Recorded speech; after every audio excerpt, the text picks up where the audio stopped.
জবান ছেড়ে তেলাওয়াত করেন আউযু বিল্লাহি মিনাশ শাইতানির রাজিম বিসমিল্লাহির রহমানির রহিম ওয়ালা তাহিনু ওয়ালা তাহজানু ওয়ান্তুমুল আ'লাউনা ইন কুনতুম আল্লাহ তাআলা রাব্বুল আলামিন বললেন ওয়ালা তাহিনু ওয়ালা তাহজানু ওয়ান্তুমুল আ'লাউনা আল্লাহ তাআলা বললেন তোমরা হতাশ হয়ে যেও না, তোমরা নিরাশ হও না, তোমরা দুঃখ করো না, তোমরাই বিজয়ী যদি তোমরা মুমিন হও। তাহলে আমরা এখানে যারা আছি আমরা দাবি করি আমরা মুমিন। আল্লাহ তাআলা রাব্বুল আলামিন বলেন আমি আল্লাহ তাআলা রাব্বুল আলামিনের মুমিন বান্দাদের প্রতি আমি আল্লাহ তাআলার রহমত কত জানতে চাও?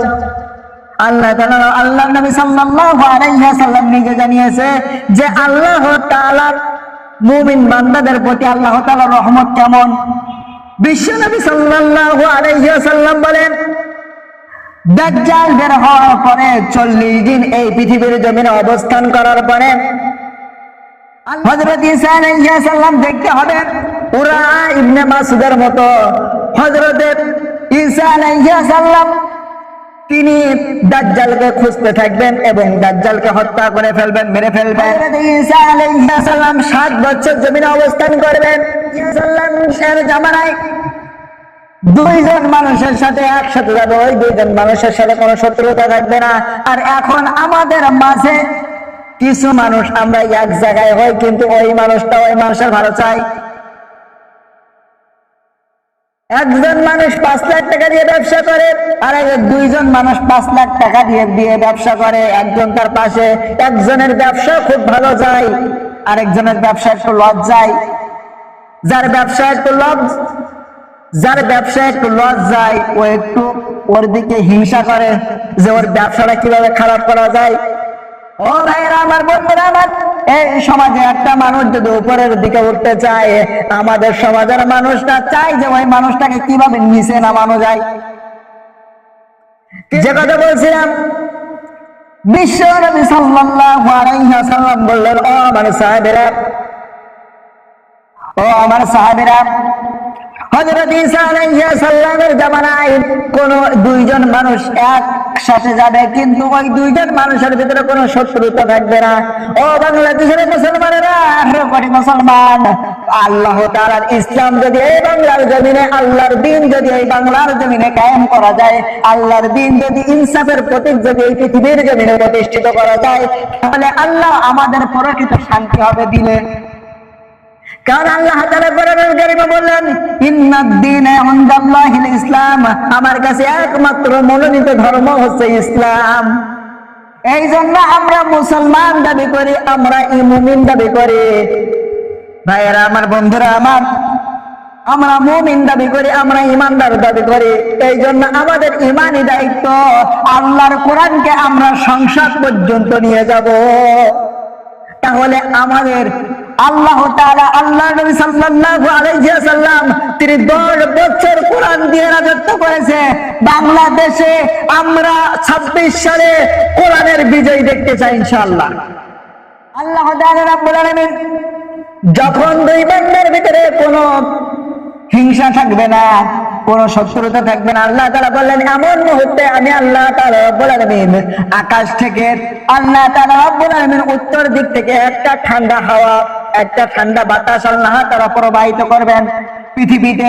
প্রবাহিত করার পরে এই পৃথিবীতে যত মুমিন বান্দা আছে আল্লাহ তাআলা বলেন যার পরিমাণ ঈমান আছে ওই মানুষটা সে যদি পাহাড়ের পাদদেশে পালিয়ে থাকে তা সেখান থেকেও তাকে ওই বাতাস গিয়ে তাকে আক্রমণ করবে, তার জীবনকে নিয়ে নেবে, তার জীবনকে নিয়ে নেওয়া হবে, তার জীবনকে আল্লাহর জন্য দেওয়া হবে। আল্লাহ তাআলা রাব্বুল আলামিন বললেন এরপরে কিছু কোন মানুষগুলো বেঁচে থাকবে জানো কি? এরপরে ওই মানুষগুলো বেঁচে থাকবে যারা কাফের, বেদুইন, মুশরিক, যারা আল্লাহকে বিশ্বাস করে না, আল্লাহর রাসূলকে মানে না, তারাই বেঁচে থাকবে। এরপরে শয়তান তাদেরকে এসে বলবে তোমাদের মতো লাঞ্ছনাজনক মানুষ আর পৃথিবীতে নেই। তোমাদেরকে একটু লজ্জা করে না? শয়তান তখন তাদেরকে এসে বলবে তোমাদেরকে লজ্জা করে না? তারা বলবে কেন, কি হয়েছে, বলে দাও আমাদের কি করা উচিত। তখন শয়তান তাদের একটা পরামর্শ দেবে, তোমরা মূর্তি পূজা করা শুরু করো। কি করা? তোমরা মূর্তি পূজা করা শুরু করো। শয়তানের কথা অনুযায়ী তারা মূর্তি পূজা করা শুরু করে দেবে। এমন সময় আমার আল্লাহ তাআলা রব্বুল আলামিন কিয়ামতকে দিয়ে দিবেন।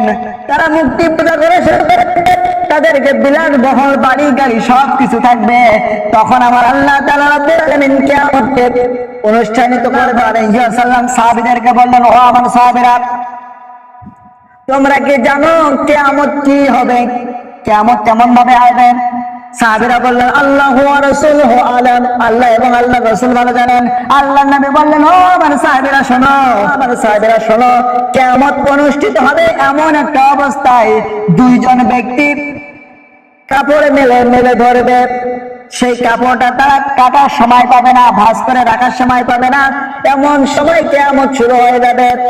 আর হচ্ছে একজন ব্যক্তি দুধ দহন করবে, ওই দুধ দহন করে সে খাওয়ার সময় পাবে না।